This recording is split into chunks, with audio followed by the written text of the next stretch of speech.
This is Yarmouth Beach in the 1920s, and it comes from a publicity film which was made partially in colour, advertising the town as a holiday resort, and it is called Great Yarmouth for health, sunshine and pleasure.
Here we have Central Beach, the height of the season, and you can see in the background a mast which was Lloyd's signalling mast, used for signalling to the ships before they actually had radios. It's the only method of getting a message out.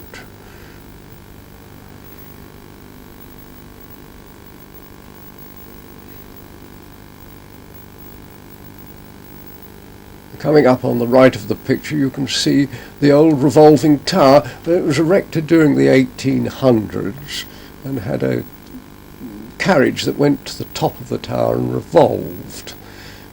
It allowed and carried over 100 people up there at a time. Behind the fun, Yarmouth was really a busy working port, in particularly the fishing industry. Fishing went on all the year round, but it was the herring boats that got all the attention in the autumn. The boats would steam out to their favourite grounds, perhaps to the Smith's Knoll area, which is 30 miles out. They'd go in the late afternoon and shoot up to 1.5 miles of nets. The nets hung just below the surface, with the boat at one end drifting through the night. It was during the night that the herrings rose from the bottom in order to feed on the plankton close to the surface. Hauling a fully laden net would take several hours, but if there were very few fish about, the boat would have to stay out there maybe 2 nights.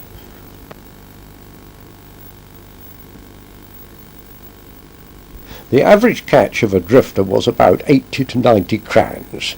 But it could vary a terrific amount. A cran was 1,300 fish. The herring were unloaded by a quarter-cran baskets. This was really another form of measurement. Before 1908, every fish was counted by hand in long hundreds. You can always tell when a film was made of herring fishery in Yarmouth by these peculiar shaped double baskets. Yarmouth was the only place where they were used. After the auction, the fish would be taken to be gutted on the Denes by the Scotch fisher girls. These could work exceedingly fast and could gut 50 fish a minute. They not only had to gut them, working outside in all the weathers of the winter, but had to pack them into salt in barrels as well, hand smarting and often raw. Not all fish were dealt with in this way. Some were ungutted fish, and these were put into barrels called kits, with salt to act as a preservative, and then ice was heaped on top. Yarmouth was famous for its bloaters and kippers. Bloaters were herring smoked whole and ungutted, whereas the kipper was gutted, opened up down the back and laid out flat and smoked in that condition.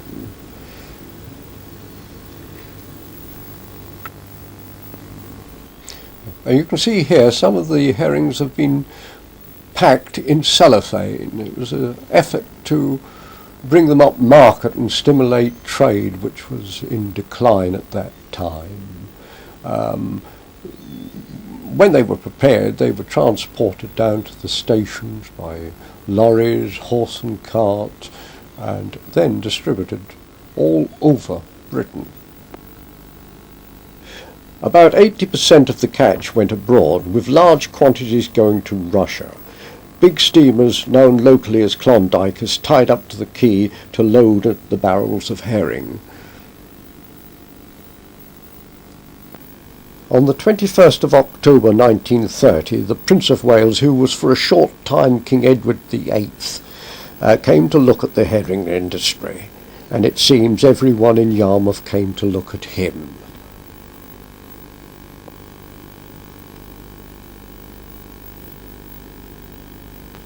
Although he had but little time to watch the fish being gutted, he was rarely here to open the New Haven Bridge, along with the mare known as Cosh Beaver.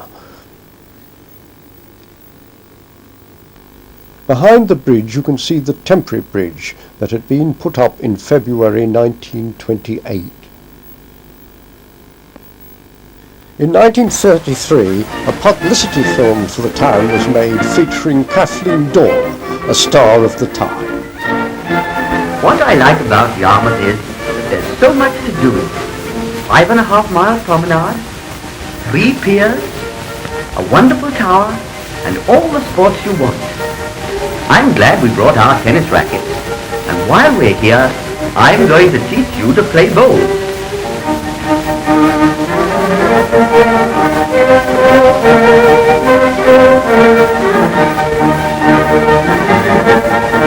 And now, Kathleen, we'll take a little trip round the waterways in a motorboat. This must surely be one of Yarmouth's most beautiful spots.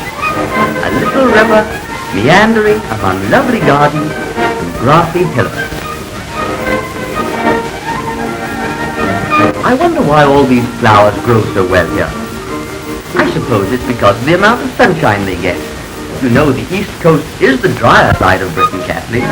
Oh, but I thought that had something to do with temperance reform. No, of course not. What it does mean is that there's less rain on the East Coast than anywhere else in England. That's why so many people come here. They know they can always be sure of the weather. They know they will find attractions to suit all tastes. Motorboats for grown-ups and paddle boats for kiddies. Look out, Kathleen. Mind, be careful. Hold tight. Now, up she comes. My word, that's fast. I think we'll go along and see something faster. The horses. They have wonderful race meetings, Yarmouth, Kathleen. Famous jockeys, all the fastest running horses, and all the slowest running bookies. I think I'll go and have 10 bob on sea breezes.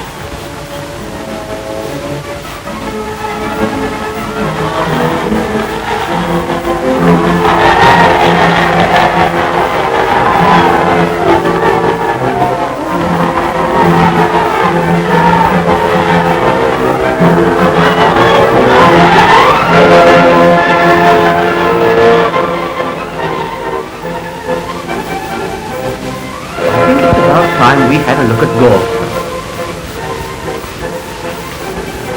There's a fine view. Sand, cliffs, and people enjoying themselves to their heart's content. Here's some of that sunshine, fun and laughter that I told you about.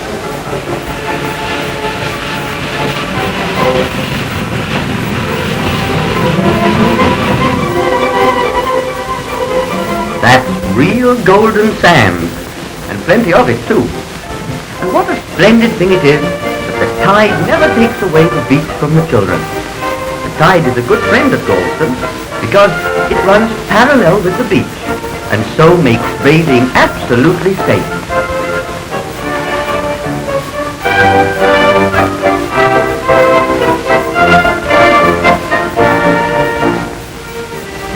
You know, Kathleen, a lot of money has been spent improving the already great natural advantages of Galston. There's a magnificent marine parade, a yachting pool for children, although it seems that the grown-ups are not afraid to go there, and gardens laid out by a really artistic hand. Both Yarmouth and Galston have excellent golf courses. I believe they're both 18-hole courses, but I think that must be wrong, because I just heard a chap say that he got most down at the 19th hole. This is where people come in the evening, after a day's pleasure, and here they sit in the old cozy, enjoying the cool evening breeze from the North Sea. It must be getting late. Look at that fishing smack out there. I think we'll go and have something to eat. What do you think about going along to the Wellington Pier Theatre and dancing at the Winter Garden afterwards? Yes, I think it's a great idea. It looks nice from the outside, all illuminated, doesn't it? That's the outside of the Wellington Pier Concert Hall. And this is the inside.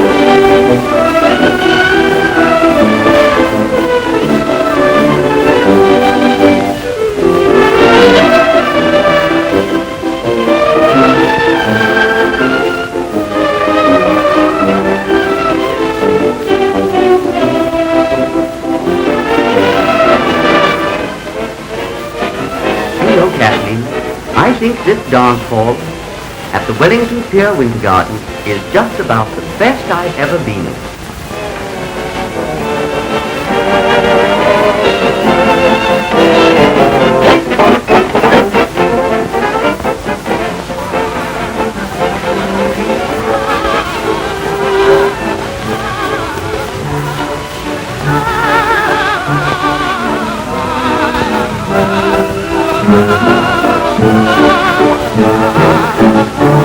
Well, Kathleen, that's the end of a perfect day. The wonderful thing is that every day at Yarmouth is a perfect day.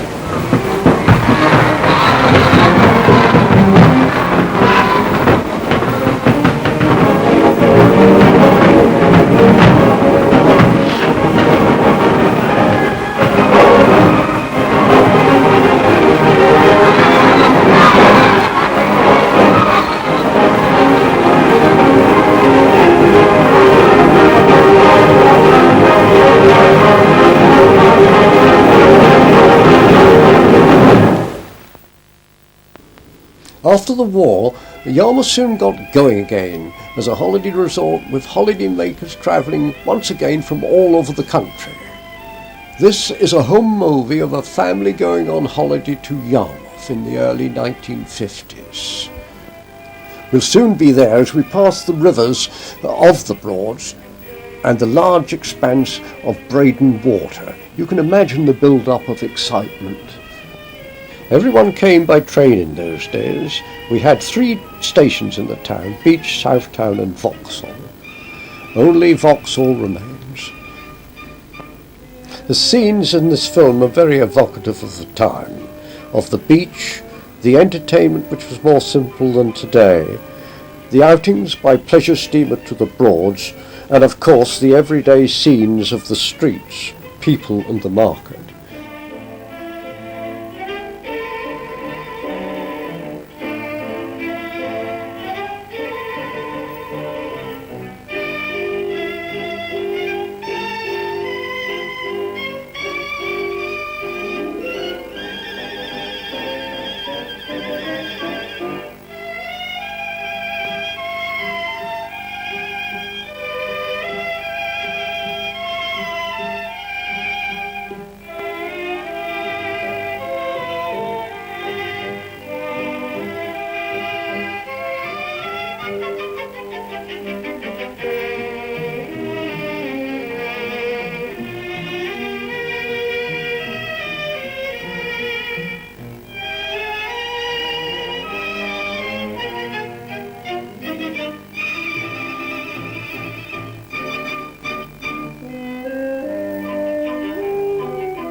A night that the Yarmouth and Galston people will never forget was that of Saturday the 31st of January 1953, when East Anglia was hit by the great sea surge known as the 1953 flood. At Yarmouth and Galston, the streets began to fill with water at about 9 p.m. These shots were filmed at Galston on the Sunday when the water had dropped by several feet. You can see the tide mark on some of the houses. This film was taken by Mr. Bovams of Galston. He was showing films on the Saturday night at the Boys' Brigade Hall in Yarmouth. "We can't get you home," he was told. "The streets are full of water." And he had to stay the night at the Brunswick Hotel. He got home on Sunday, grabbed his 16mm camera and began filming. These prefabs were in Pear Place at Galston, opposite the Conservative Club.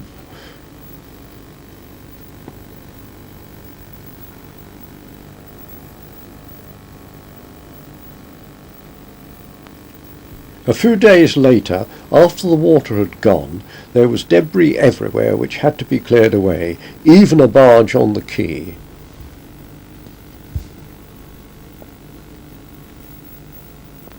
Here we see Southtown Road, always the first place to suffer with floods in Yarmouth. Cars being towed out, salt water and engines don't seem to go together. Even a person on a horse trying to get through the flood water. Here you see one of Jewson's timber drugs.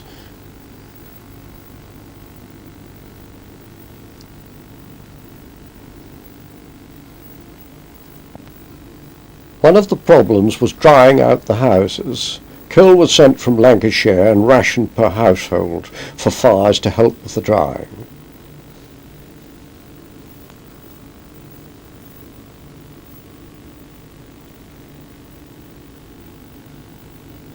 The heavy work of delivering the coal was amply rewarded with free beer for the coalmen. This was supplied by the local breweries.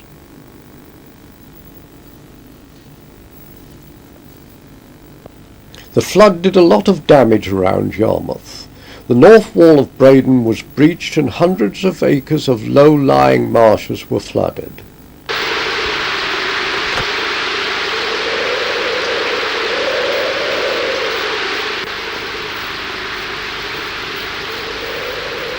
Braden has always been a wild place, the haunt of wildfires.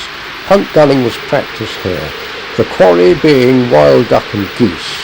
One of the last of the gunners was Bill Gates, who remembers the old days with colourful characters like Diamond Allen, who lived on the Bill. I come up there in my punt, and all at once I saw a half-pound eel jump out of the water and go to the bedroom.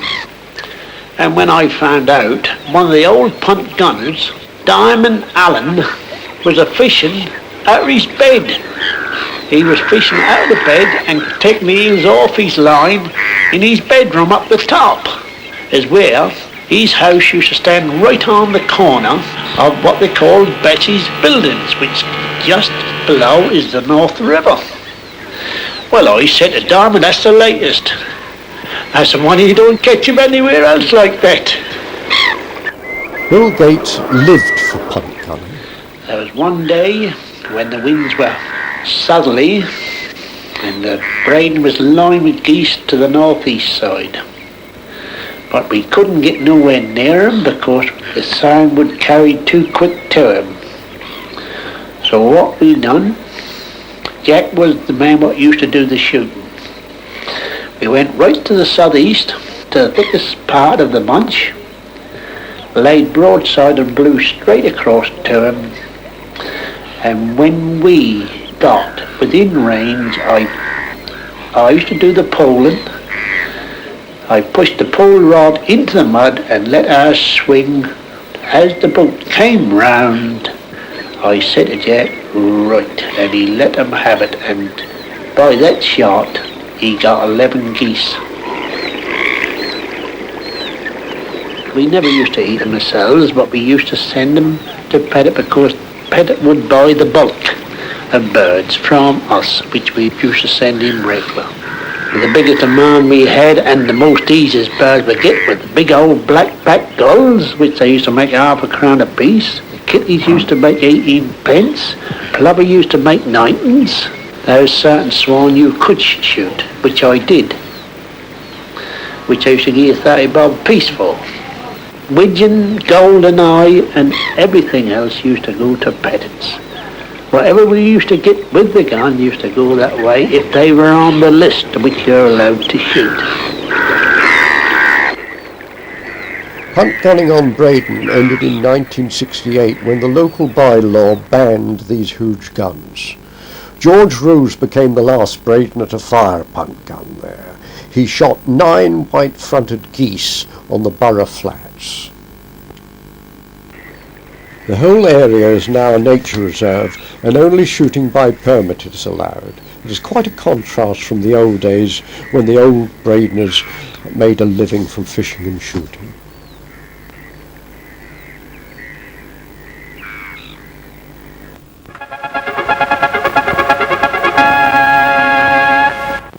In the mid-1950s, Yarmouth carried on its tradition of publicity films of the town. Franklin Engelman is our guide to lure us for a holiday to the resorts that have everything, Yarmouth and Galston-on-Sea. Every year, thousands of holiday makers, over 500,000 I believe, hurry here from all parts of Great Britain. Under grey skies they come from the grey towns of the North and Midlands and the vast areas of London. From all over the British Isles they speed, as fast as comfortable direct trains and coaches can carry them, to these great resorts on the sunny coast of Royal Norfolk. Journey's End sees the coaches unloading the holiday makers at a convenient terminus. For them, the week or the fortnight or the 3 weeks of carefree leisure has begun. Come on, old chap. Genevieve been holding you up somewhere? You are now on the drier side of Great Britain, where the climate always seems to be a little better than it is at home.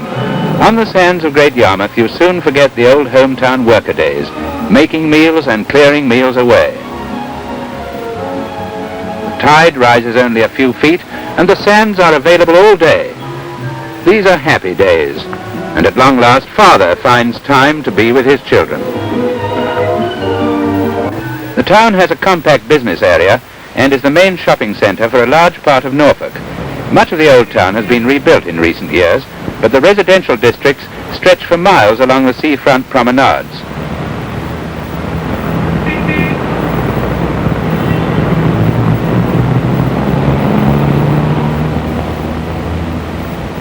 We can see more from the air, so come up with me and look down on Galston Beach as we fly in from the south, over the river to Great Yarmouth, this ancient town which has withstood the buffetings of 1,000 years. Everything is close at hand, with no long, wearisome walks. You're a stone's throw from the sea, with no stones to worry about. And if you want a change of pier, there's the Nelson and the Britannia to vie with the Wellington, all cheek by jowl. There are the perfect, smooth-shaven lawns of the bowling greens of Great Yarmouth, yet more tennis courts, and away in the distance the sands of the North Deans. Anyone for tennis?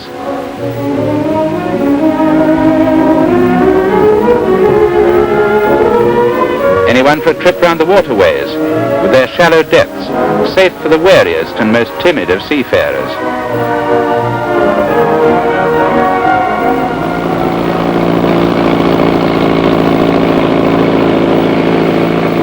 And if you prefer the jolly companionship of a caravan holiday, the park at North Deans is but one of 3 to choose from. Well, I have enjoyed that rather surprising air trip. Quite a place, Great Yarmouth, and no mistake. But let us rejoin the folk below on the promenades as they make their way back from the beaches to the hotels. What's his line, I wonder? Sunshine brings out the best in a girl, there's no doubt of that. And there are plenty of green lawns and flowers, cool and safe for the tiniest tots. And for those who want to roam further afield, there are the Marham Dunes of the North Deans, adjoining one of the large and efficiently organized caravan sites. There's plenty of offshore shipping to watch, and plenty of good sea air to breathe.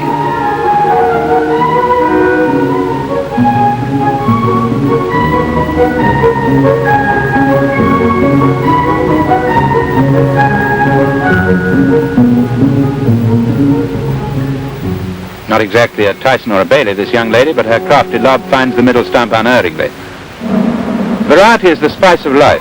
If you manage to sample all the attractions down our way, you will have the time of your life.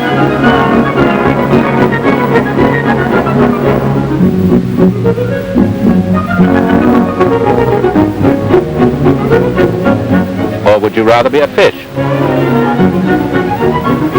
These are the craft which ply in utter safety on the well-protected waterways. Twisting and turning through the channels, there are always fresh viewpoints as you move gently between the well-ordered flower-bedecked banks. You can take the weight off your feet and let the children sample, perhaps for the first time, the joys of a life on the ocean wave, where the waves will never be more than an inch or so high. Quietly and unobtrusively, the corporation gardeners are always at work, keeping the gardens trim and tidy for your delight.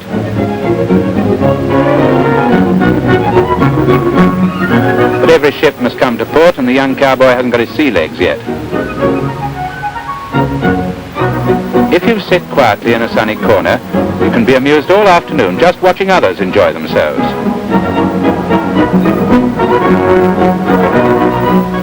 This is what is known as messing about in boats.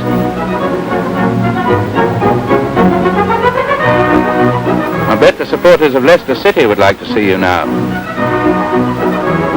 Hello, girls. You look happy. That's a lucky dog you have there. Bye-bye. Sorry to see you go. Oh, that was quick. Glad to see you again. Had a nice trip?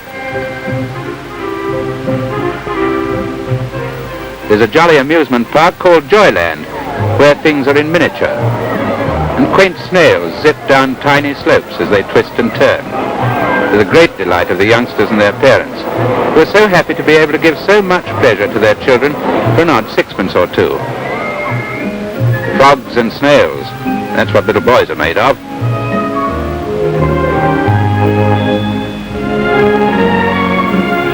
And puppy dogs' tails, apparently. Crazy golf, this is called, and while all golf is crazy, this is goon golf. Roller skating is a great sport here. Whether you can skate or not, there is always someone to take you round, and it's just the place for getting together. And every week there's a skating show in the evening illuminations. And this is the driving school, where the rule of the road is usually observed.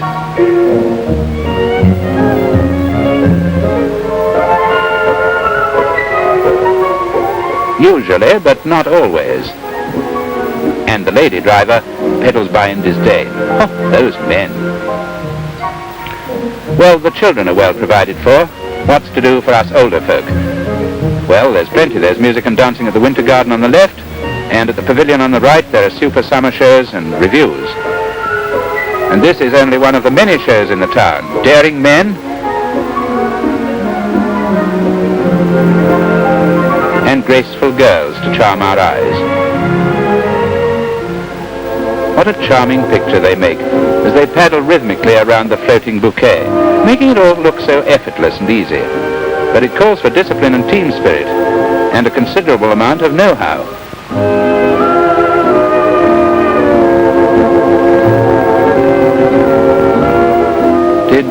Did I say know-how? Perhaps I should have said wacko.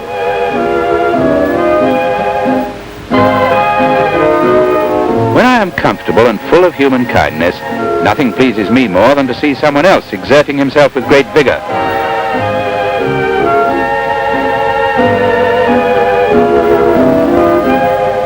Many years ago, John Gay wrote The Beggar's Opera, in which the gallant Macheath sings, "When the heart of a man is depressed with care, the mists are dispelled when a woman appears."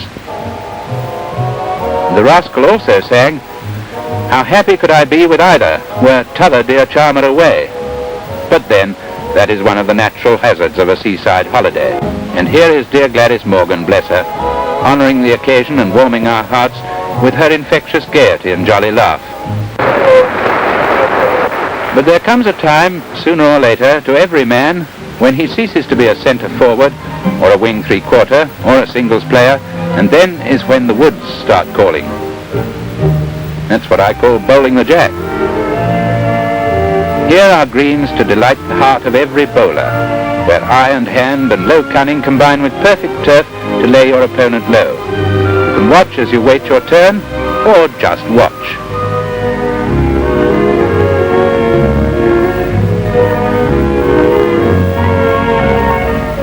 There are frequent race meetings at the Great Yarmouth Racecourse during the holiday season, and I'm certain that many thousands of holiday makers have seen their first horse race at Yarmouth and lost their first half-crown on a certainty. There's a tang of the sea in the air, and that same sea breeze has given the spring to the turf which the GGs rejoice in. It gives the girls a chance to put on their finery, and the men a chance to put on their fivers. And when it comes to a show of hands, or a clean pair of heels, the old firm of Tick and Tack are odds on.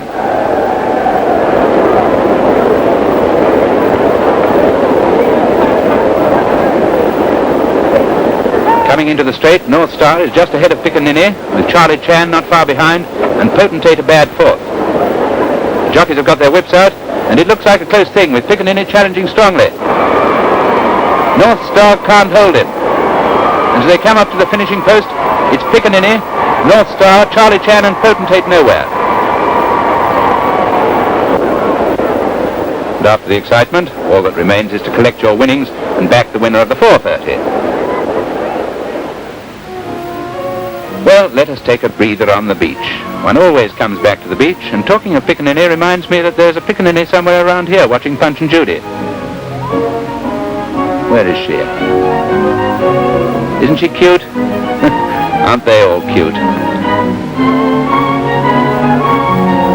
Let us just sit a while like the children and watch all the other Punch and Judys playing around. What more could you want? Daddy, the kids, a ball, the sand and the sea. All the ingredients for happiness. Can we have some soft music, please?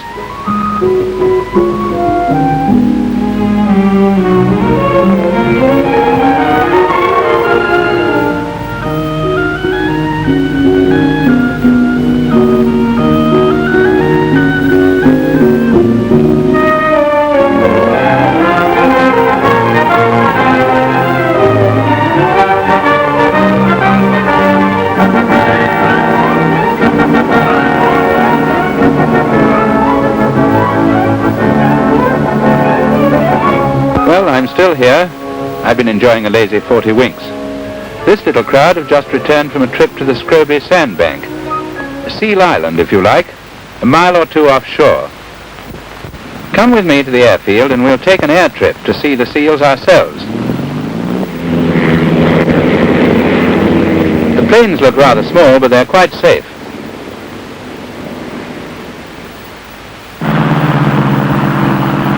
Air flips along the coast, over the town, or out to the Scroby sandbank are very popular, particularly with the youngsters.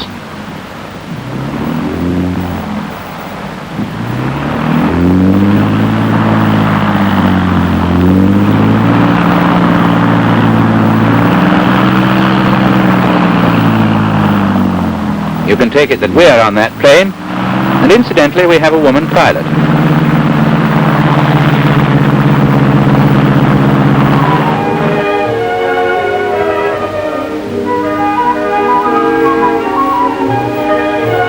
There's the famous desert island.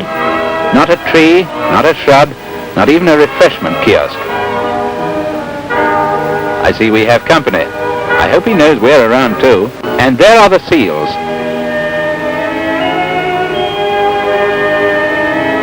There they are again, taking their ease just like mums and dads. There's a jolly good circus in Great Yarmouth. I wonder if this is where they get their seals from. Ahoy there below, having a good trip? Great Yarmouth is a wonderful centre for excursions, either by air, road, rail, sea or river. For instance, there's Norwich, county town of Norfolk, with its 11th century Norman cathedral, its castle and the world-famous Meadowmarket Theatre. There's Sandringham, the Norfolk residence of our well-loved Queen. The Norfolk Broads, St. Benet's Abbey, founded by Canute in 1031. Blunderston, which is associated with David Copperfield. The woods and gardens of St. Olave's, Fritton Lake, Wroxham, Horning, Somerleyton Hall. The sea and river trips start from the river near the town hall and Haven Bridge. And there's another thing, it may be simple, but it's simple truth that all the children love to watch the Haven Bridge split in half and lift to let the boats go through.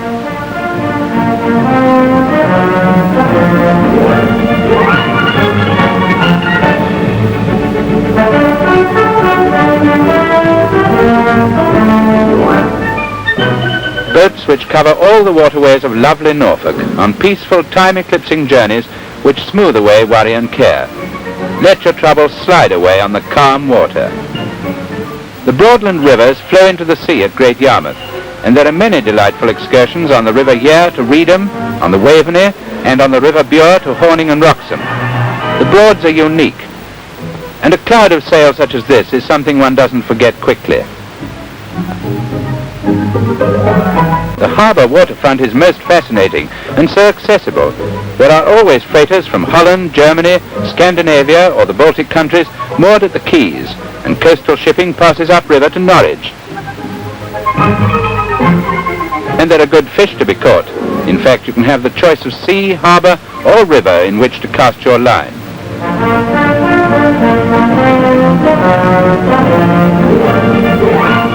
These local boys know all the tricks and can do more with a bent pin than many of us can do with a good outfit. Galston-on-Sea lies downriver, and these little ferry boats ply between Yarmouth and Galston quite frequently, or you can go by bus. I think it's time we visited Galston, so we'll go by steamer. These boats don't turn round, they're sharp at both ends and have a steering wheel fore and aft. All that the captain does is to change from one wheel to the other according to which way he's going. I suspect that a captain is not really necessary, and that steamers could find their way alone from sheer force of habit. In the autumn, the herring fleet will be here, and then the harbour will be chock-a-block with herring boats and drifters. Another one for the album, but don't forget to wind it on. And here we'll leave the captain to bring his craft to safe moorings, while we flit quickly to the seafront at Galston. This is a quieter place than Great Yarmouth, and is much favoured as a family resort. The swimming pool adjoins the floral hall, where one can relax after a swim with refreshment and sweet music. I'll guarantee half the towns and cities of Britain are represented on the beach this sunny morning.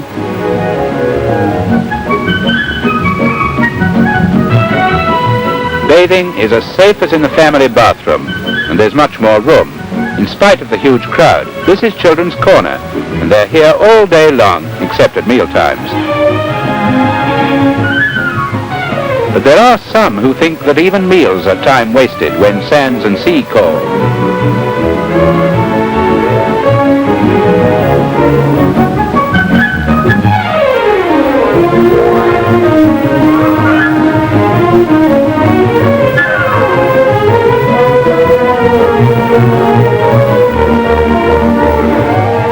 Calm waters and a place to launch one's very own ship.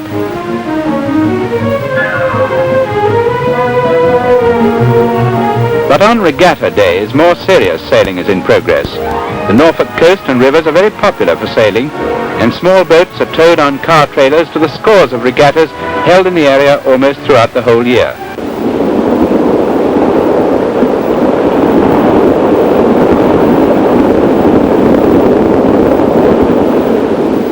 Thorough wetting and buffeting is all part of the fun.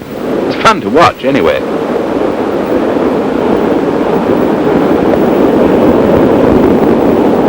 Paddle kayaks are even more frail.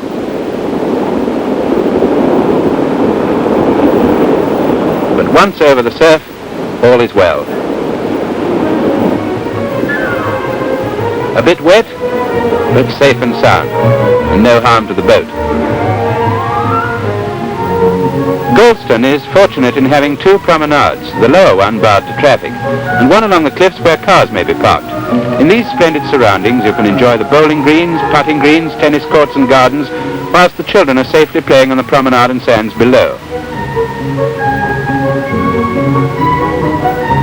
As the day lengthens, Sandman comes along, Punch and Judy give their last show of the day, the last pony cart makes its last trip, and evening takes the light from the sky, and the beaches are almost deserted. And when the children are in bed, and the evening meal over, then whoopee, a new life begins. There are star-studded shows all over the town. Famous names from stage, radio and television are here to entertain you, so go along and enjoy yourselves. I'll see you in the morning.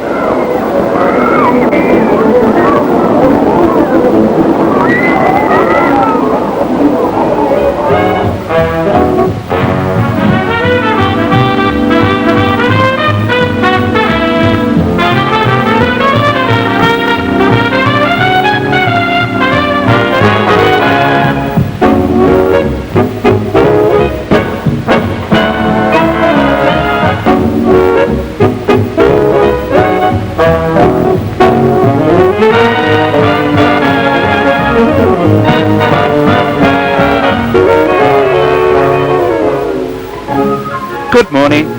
Hope you all had a pleasant evening and didn't stay up too late. The children seem to be here first, enjoying the morning sunshine as it glitters over the sea.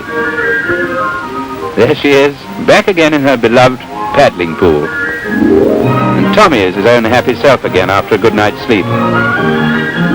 Alas. But there, why shouldn't you sleep until midday after a perfectly lovely evening?